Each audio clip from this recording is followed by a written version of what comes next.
जय श्री कृष्णा। नरक चतुर्दशी यानी कि कार्तिक कृष्ण पक्ष की जो चतुर्दशी आती है उसे नरक चतुर्दशी का पर्व मनाया जाता है।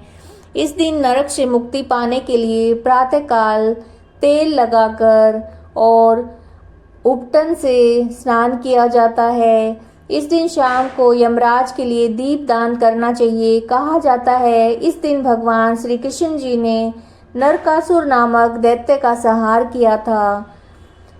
नरक चतुर्दशी की जो कथा है वो इस प्रकार से है। प्राचीन समय में एक रंती देव नाम के एक राजा थे। वह पिछले जन्म में धर्मात्मा दानी था। अपने पूर्वकृत कर्मों से इस जन्म में भी राजा ने अपार दान देकर अच्छे कार्य किए। जब उसका अंत समय आया तो यमराज के दूत उन्हें लेने आए। बार बार राजा को लाल लाल आंखें निकाल कर कह रहे थे, राजन नरक में चलो, तुम्हें वहीं चलना पड़ेगा। इस पर राजा घबरा गया और उसने नरक में चलने का कारण पूछा।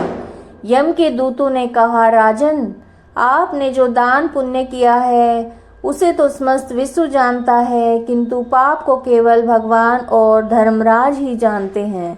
राजा बोला, उस पाप को मुझे भी बताओ जिससे उसका निवारण कर सकूं। यमदूत बोले, एक बार तेरे द्वार से भूख से व्याकुल एक ब्राह्मण लौट गया था, इससे तुझे नरक में जाना पड़ेगा। ये सुनकर राजा ने यमदूतों से विनती की कि मेरी आयु 1 वर्ष बढ़ा दी जाए। इस बात को दूतों ने बिना सोचे विचार किए स्वीकार कर लिया। राजा की आयु 1 वर्ष बढ़ा दी गई और उन्हें 1 वर्ष के लिए जीवन दान दे दिया गया। जो यमदूत है वो वापस चले गए। राजा ने ऋषियों के पास जाकर ये जो पाप है इससे मुक्ति पाने का उपाय पूछा।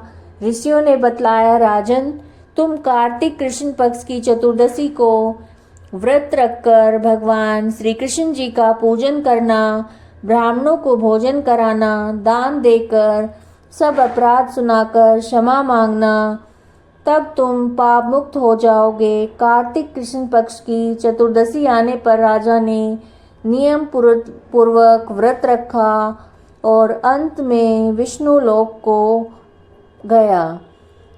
जय श्री कृष्ण।